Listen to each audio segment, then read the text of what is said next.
Written by Pudenator. I was walking to work when I found it. I don't even know how I managed to see it, sitting there in the bush. I think the sun must have shined off it and reflected it into my eye, which caught my attention. I stopped walking and went over to it. I hadn't seen one of these for years. They used to be everywhere and owned by everyone, but like most things, we had moved on to bigger and better versions now. The iPod Nano was just laying there under the bush, and I didn't know how it got there, and I don't know who left it there, and I really don't know why I picked it up and took it with me.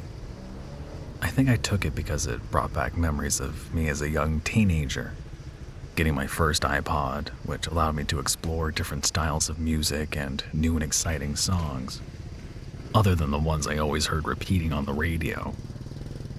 Once I picked it up, I placed it in my pocket and continued to walk to work. I know that doesn't make me sound very good, taking something that I found on the street, taking something that didn't belong to me. Well, trust me, I really wish I hadn't. When I got to work, I walked over to my desk and started on my computer, ready for another boring day of filling out spreadsheets and inputting data. I slowly worked away for around an hour before I found myself getting increasingly bored. So I began thinking of the iPod. I decided to get it out of my pocket and have a quick look at it. I clicked the small button in the center of the click wheel thing that the iPod Nanos have. This is before touchscreens, and the small screen suddenly came to life. I noticed that the battery was still full, meaning that it had been charged recently.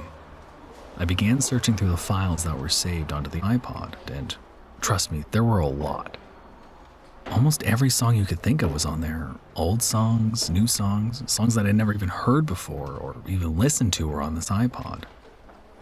There were even songs that I knew were only released recently, so whoever owned this iPod was still constantly updating it with the latest music. I knew that I should probably hand it in to the police or something so that they can find the original owner, but I thought I could do that after work. I continued scrolling through the songs, but no matter how far I scrolled, I didn't think I would ever get to the bottom of this list. So I decided to look through the playlists to see what was saved in there. That's when I found it. The playlist entitled, "What Happened to Cecilia?" As soon as I read it, I stopped and stared at it. It was probably just a coincidence, but my mother's name is Cecilia. I clicked into the playlist, and this was the list of songs that was in the playlist. Cecilia by Simon and Garfunkel. Died by Alice in Chains. Back in 1999 by Kinky. The Cause of Death by Immortal Technique. Bullet in the Head by Rage Against the Machine. Now, for most people, this may seem like a random bunch of songs. Some of you might think it's a short playlist, so I guess that's a bit weird. But that's not what I noticed. As soon as I finished reading the song list, I began to panic. How did the iPod know? Who would make this list and then me of all people would find it? My mother's name was Cecilia, and in 1999, she was waiting in line at a bank when a masked man came in and tried to rob the place. Unfortunately, the robbery went wrong, and 3 people were killed. One of those people was my mom. She was shot in the head and killed. I sat at my desk, staring at the small iPod screen, slightly shaking. The memories of my mother came flooding back, but also fear began to flood through me too. Whoever owned this iPod must have wanted me to find it. Maybe it was some sort of sick joke. Oi, I don't pay you to sit around looking at your phone. A voice suddenly calls out to me. I look up from the iPod screen and see Ben, my manager, walking over to me. Come on, mate. Probably time to get back to work, isn't it? He says to me, before pointing at the iPod. Hey, I haven't seen one of those for a while. It's an old iPod, isn't it? He asks me. I reply that it is and briefly explain how it came to be in my possession. We chat for a short while about it before he says, "Very strange that it was just sitting there. But now it's probably best to put it away and get on with your work." Ben then leaves as I place the iPod back into my pocket. Ben is a decent manager. He is kind, but also strict when he needs to be. He has most coworkers' respect, mine included. Once he's left and gone back to his office, I began to work on my spreadsheet again, and I continue this up until lunchtime, when I am tempted to look at the iPod once more. I pull it out of my pocket, and a message is now on the screen that reads, "New playlist added." I am now very confused because I haven't added any new playlist, and I was the only one to touch the iPod since I found it that morning. I quickly scroll down to playlists and click into it.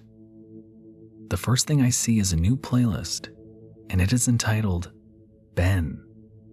I click into it and read the songs that are in the playlist, and this is what I found. Ben by Michael Jackson. Will by Joyner Lucas. Die Very Rough by Mario Judah. Tomorrow Night by Elvis Presley. I'm now very confused and worried. How did the iPod add this new playlist? And why is it saying that Ben will die tomorrow night? I began to panic, so I decided to ring my girlfriend, Jennifer, to explain what I had found. She always knows the right things to say to make me feel better, and so I knew that she would be able to help. "Hello, babe. How's work going?" she asked when she answered the phone. I quickly explained the events of that day and asked her what she thought the playlist about my mom meant and what she thought the new playlist about Ben also meant. She thought that it was just someone playing a very bad joke on me and that they probably had remote access that allowed them to upload the new playlist without actually having to touch the iPod. "You're probably right. It's just someone's idea of a joke," I replied to her. But deep down, I really didn't believe it. The rest of the day went without any further incident, and I finished work at my usual time. I walked past Ben's office and thought about going in and telling him about the mysterious playlist, but I thought better of it, so I walked past his office. Like every other day. For the rest of the night, I tried to distract myself from the day's events, so I spent most of the night in front of the television and managed to go to sleep around midnight and slept until my alarm woke me up for work the next morning. I purposely left the iPod at home, not wanting to cause any more stress while I was at work. I arrived at work and tried to distract myself by just doing my work and trying not to think about the playlist I had found. I looked across the office and saw Ben in his office. He looked exactly like he did every other day, in his suit and tie, working hard.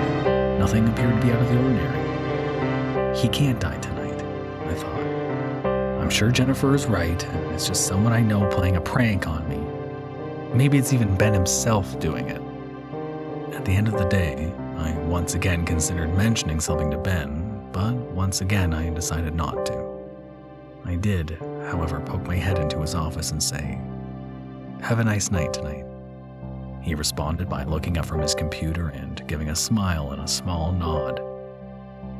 I left the office and headed back home, and once I arrived, I checked the iPod. Nothing. The screen had no new messages, and I had a search but couldn't see that anything new had been added. I put it down once more and put on the television and began to watch. I spent the night just watching whatever I found tolerable on TV. I watched some old sitcoms before watching some police detective show.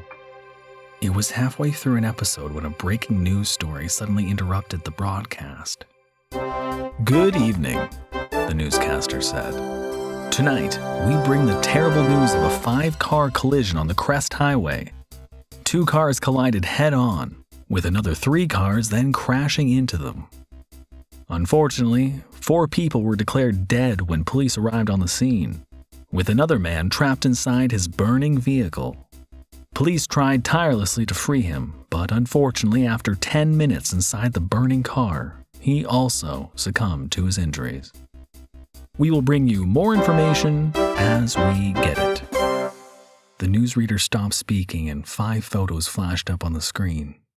As soon as I saw one of the photos, I gasped. I recognized the middle-aged man in the photograph instantly. It was Ben. He was one of the deceased, and somehow I just knew that he would have been the one trapped in the burning car. I just knew it.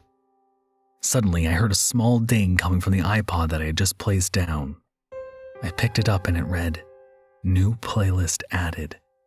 I was too scared to look at what this could be. It had already known about my mother's death, and now it had predicted another. I really didn't want to know what this new playlist was, but I just had to know. I slowly scrolled down the word playlists and clicked into it and saw the playlist title, The Police. The display picture for the playlist was also the band, The Police. I began to panic less now. This seemed to be like a more normal playlist than the two I had already found. I clicked into it and read down the list. My heart started to race faster and faster as I read the list of songs. The playlist title and the songs were as follows. The Police. Will by Joyner Lucas. Discover by Chris Brown. Jennifer's Body by Hole. Tomorrow Morning by Jack Johnson. And You by Dean. Will by Joyner Lucas. Take the Blame by Motorhead. I'm recording all this at 3 a.m.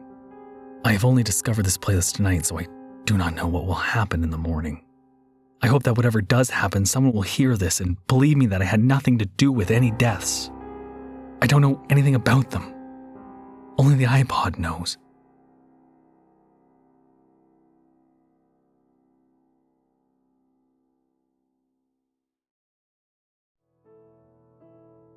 Thank you for listening.